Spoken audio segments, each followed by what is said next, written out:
ആലുവയിൽ ഹോസ്റ്റൽ വാർഡനെ കഴുത്ത് ഞെരിച്ചു കൊന്നു. ഷാളിട്ട് കഴുത്തിൽ മുറുക്കിയാണ് കൊന്നത്. കൊല്ലം കുണ്ട്ര വെളിച്ചിക്കാല ചാരുവിള പുത്തൻ വീട്ടിലെ അഖിലയാണ് കൊല്ലപ്പെട്ടത്. 35 വയസ്സുണ്ട് അഖിലയ്ക്ക്. ആലുവയിലെ ഒരു ഹോസ്റ്റലിലെ വാർഡനാണ് അഖില. അവിടെ കുറേ നാളുകളായി ജോലി ചെയ്യുന്നു. നേരിമംഗലം സ്വദേശി ബിനു എന്ന ഡ്രൈവറുമായിട്ട് പരിചയപ്പെട്ടു. ആ പരിചയം അവർ കൂടുതൽ അടുത്തു.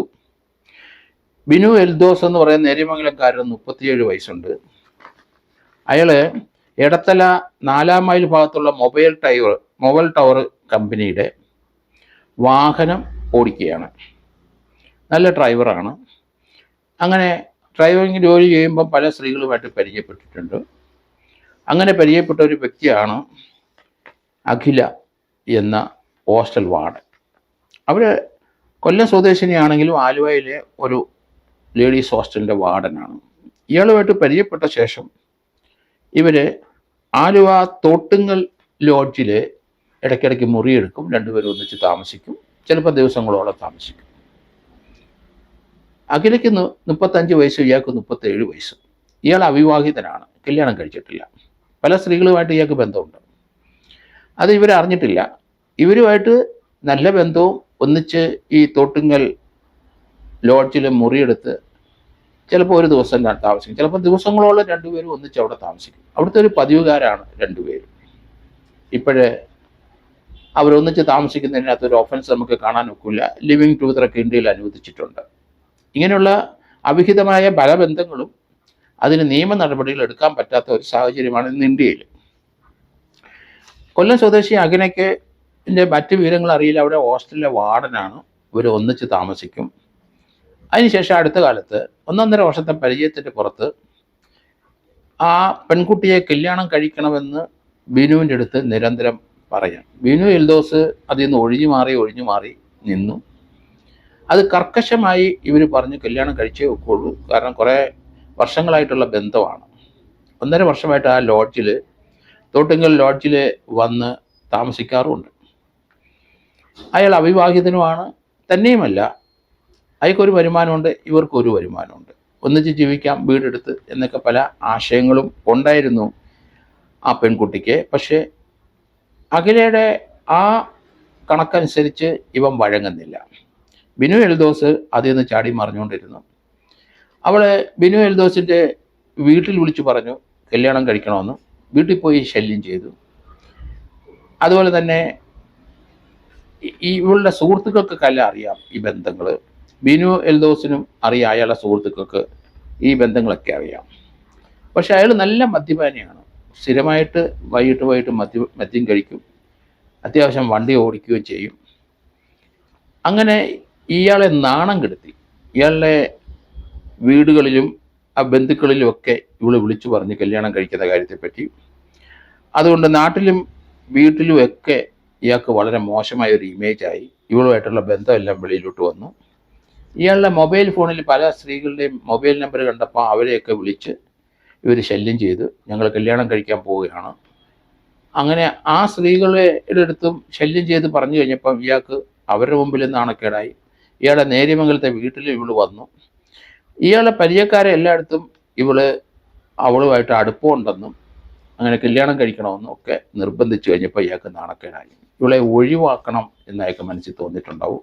കഴിഞ്ഞ ഞായറാഴ്ച പതിവ് പോലെ ഇവരവിടെ നിന്ന് മുറിയെടുത്ത് കഴിഞ്ഞപ്പം പതുക്കെ അയാൾ നല്ലതായിട്ട് മദ്യപിച്ചിരുന്നു. ആ സമയത്ത് ഇവിടെ വന്ന ശേഷം ഇവളുമായിട്ട് വഴക്കായി.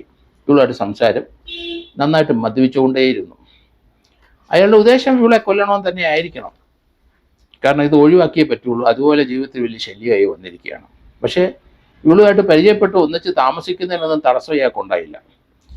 ഇപ്പോൾ 1.5 വർഷം കഴിഞ്ഞപ്പം ഇവളെ കല്യാണം കഴിക്കണമെന്ന് നിർബന്ധിച്ചപ്പം അയാൾ അതിന് വഴങ്ങിയില്ല. അയാൾക്ക് പല സ്ത്രീകളുമായിട്ട് ബന്ധമുണ്ട്. അത് തന്നെയല്ല, ഇവളെ ഒഴിവാക്കാൻ മറ്റ് മാർഗങ്ങളുമില്ല. നിരന്തരം ഇവളൊരു ശല്യക്കാരിയായിട്ട് വന്നു. അതുകൊണ്ട് ഇയാൾ രണ്ടും കൽപ്പിച്ച് കഴിഞ്ഞ ഞായറാഴ്ച അവിടെ വന്ന് തോട്ടുങ്ങൽ ആ ലോഡ്ജിൽ വന്ന് മുറിയെടുത്തു. 201 നമ്പർ മുറിയിലാണ് അവിടെ ആ മുറിയായിരിക്കും മിക്കവാറും ഒന്നിച്ച് താമസിച്ചുകൊണ്ടിരുന്നത്. അവിടുത്തെ ലോഡ്ജിലെ ഉടമസ്ഥനും മറ്റവർക്കും അറിയാം, സ്ഥിരമായിട്ട് വരുന്ന 2 കസ്റ്റമേഴ്സാണ്. അഖില നിരന്തരം ശല്യമായപ്പം ഇപ്പം വിളിച്ചു വരുത്തിയ ദുരുദ്ദേശത്തോടെ തന്നെ ഞായറാഴ്ച അഖില വന്നപ്പം ഇയാൾ അവിടെ വന്ന് മുറിയിൽ 6 മണിക്ക് വന്ന് മുറിയെടുത്തു. 2 മണിക്കൂർ കഴിഞ്ഞപ്പോഴാണ് ഹോസ്റ്റലിൽ നിന്ന് അഖില വരുന്നത്. അപ്പോൾ ഇയാൾ നല്ല മദ്യപാനിയായിട്ട് നല്ലതായിട്ട് മദ്യം കഴിച്ചിരിക്കുന്നു.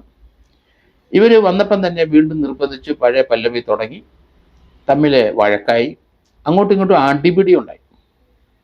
അതിൻ്റെ അവസാനം അവരുടെ ഷാള് കൊണ്ട് ഇയാൾ അവരുടെ കഴുത്ത് മുറുക്കി ശ്വാസം മുട്ടിച്ച് അവരെ കൊന്നു. നല്ല മദ്യപാനത്തിലായിരുന്നു അയാൾ ഈ പ്രവൃത്തി ചെയ്തത്. കാരണം പോലീസ് അവിടെ വന്നപ്പം ഇയാൾ അടിച്ച് പൂക്കുറ്റിയായിട്ട് കിടക്കുകയാണ്. തൊട്ടടുത്ത് ഇവൾ മരിച്ചു കിടപ്പുണ്ട്.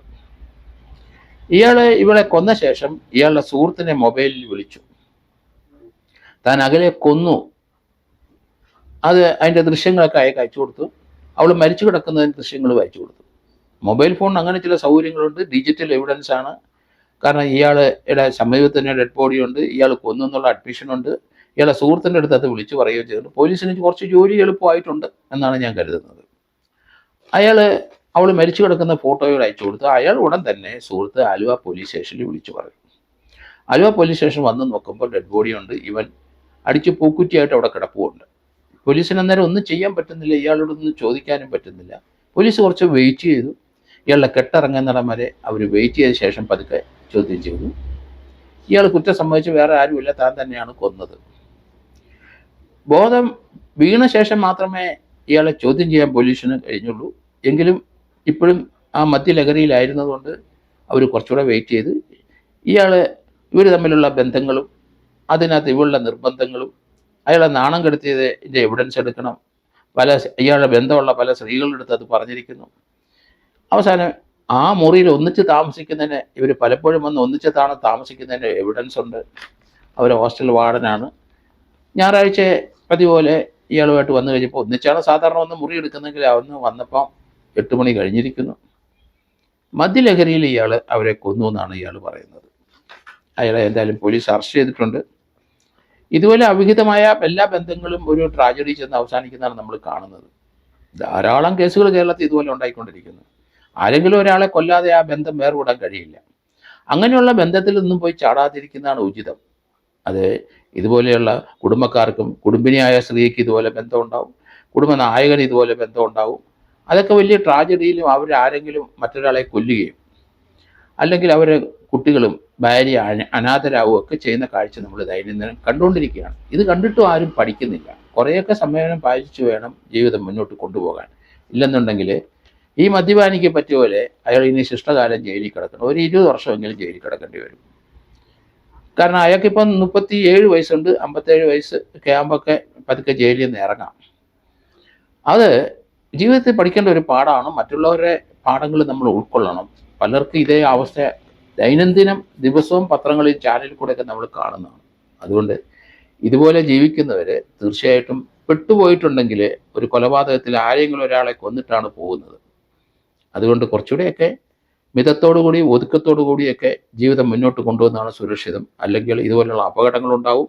ജയിലിൽ 10-25 വർഷം പോയി കിടക്കേണ്ടിയും വരും.